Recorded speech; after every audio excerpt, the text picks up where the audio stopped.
السلام علیکم ناظرین، ہائی ٹیک نیوز میں آپ کا خیر مقدم ہے۔ میں ہوں نیہا خان۔ نظر ڈالتے ہیں آج کی اہم خبر پر۔ ہندوستان میں مسلمانوں کی حالت بد سے بدتر ہوتی جا رہی ہے۔ کبھی SIR کے نام پر ان کا نام ووٹر لسٹ سے حذف کیا جا رہا ہے تو کبھی بلڈوزر کے ذریعے انتقامی کارروائی کی جا رہی ہے۔ ان خیالات کا اظہار NCP قائد سید جلال الدین نے ہائی ٹیک نیوز چینل سے بات کرتے ہوئے کی ہے۔ انہوں نے مسلمانوں کو مشورہ دیا ہے کہ وہ کون سی بھی پارٹی اچھا یا غلط نہ سمجھے۔ انہوں نے کہا ہے کہ مسلمان سب پارٹی سے اپنی بات چیت جاری رکھیں۔ آئیے دیکھتے ہیں دہلی سے ہمارے بیورو چیف عبدالواجد نظامی کی ایک خاص رپورٹ۔ سر یہ بتائیے، جس طریقے سے مسلمانوں کے ساتھ حالات بنے ہوئے ہیں ملک میں، کس طرح دیکھ رہے ہیں آپ اس کو؟ حالات یقیناً ناگفتہ بے ہیں، افسوسناک ہیں، اور اس طرح کے حالات کو بڑی پسندیدگی کے ساتھ تو نہیں دیکھا جا سکتا۔ گو کہ ہماری جماعت نیشنلسٹ کانگریس پارٹی، جس کے اقلیتی شعبے کا میں قومی صدر ہوں اور نیشنل جنرل سیکریٹری ہوں، ہماری پارٹی NDA کے ساتھ ہے، لیکن اس میں اس بات کو کہنے میں مجھے کسی طرح کا کوئی تردد نہیں کہ مسلمان جو ہے سراسیمگی کے ماحول میں اس وقت جو ہے سانس لے رہا ہے، جو افسوسناک ہے۔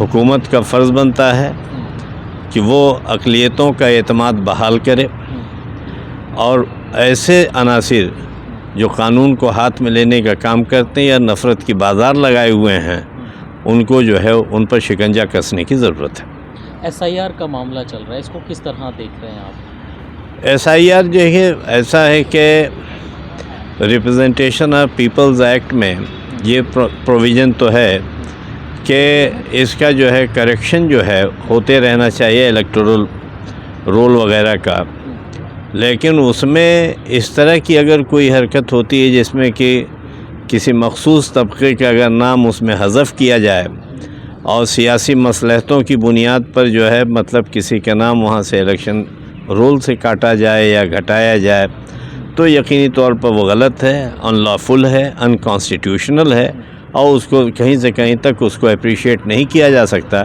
ایسے عناصر جو اس طرح کے کام میں ملوث ہیں، ان کے اوپر قانون کا شکنجہ کسنا چاہیے۔ لگاتار بلڈوزر کی کارروائی مسلمانوں کے خلاف دیکھنے میں آ رہی ہے، اس کو کس طرح دیکھتے ہیں آپ؟ یقینی طور پر غلط ہے، یقینی طور پر غلط ہے۔ جہاں پر بھی بدلے کے احساس کے ساتھ اس طرح کی کارروائی کی جا سکتی ہے، وہ ایک مذموم حرکت ہے اور میں اس کی مذمت کرتا ہوں، کیونکہ یہ بھی قانون کے ساتھ کھلواڑ ہے، اور قانون کو اس طرح سے قانون کے ساتھ کھلواڑ کی اجازت نہیں دی جانی چاہیے۔ وقف جائیداد کو لے کر کے امید پورٹل بند کر دیا گیا 5 دسمبر کو، اس کا وقت بڑھایا گیا، آپ بھی ڈیلیگیشن میں تھے ساتھ میں؟ نہیں، میں نہیں گیا تھا، پرسنل بورڈ کے دوسرے ذمہ داران گئے تھے، لیکن مجھے اس بات کی خوشی ہے کہ اقلیتی امور کے وزیر کا موقف مطلب جو ہے اس معاملے میں مثبت ہے، اور انشاءاللہ جو ہے جو انہوں نے کچھ جگہوں پر ٹریبونل نے 6 مہینے کی مہلت دی ہے، کئی جگہوں پر 3 مہینے کی ہے، تو مجھے لگتا ہے کہ صحیح طریقے سے وقت میں جو ہے اس میں توسیع کر کے اور اس کا رجسٹریشن وغیرہ یقینی طور پر ہو جائے گا۔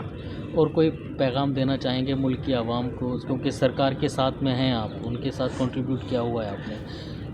نہیں، ہم تو جس طریقے سے ایک ڈر اور خوف کا ماحول BJP نہیں، وہ تو میرا اپنا ماننا ہے کہ دیکھیے ایسا ہے کہ ہمیں جو ہے پری ججمنٹل نہیں ہونا چاہیے، مسلمانوں کو جو ہے کسی ایک سیاسی جماعت کو اچھوت بھی نہیں سمجھنا چاہیے، مسلمانوں کے معاملات کی جو ہے ٹھیکیدار کوئی ایک سیاسی جماعت جو اپنے آپ کو سیکولر کہتی رہی ہے وہ نہیں سمجھنا چاہیے۔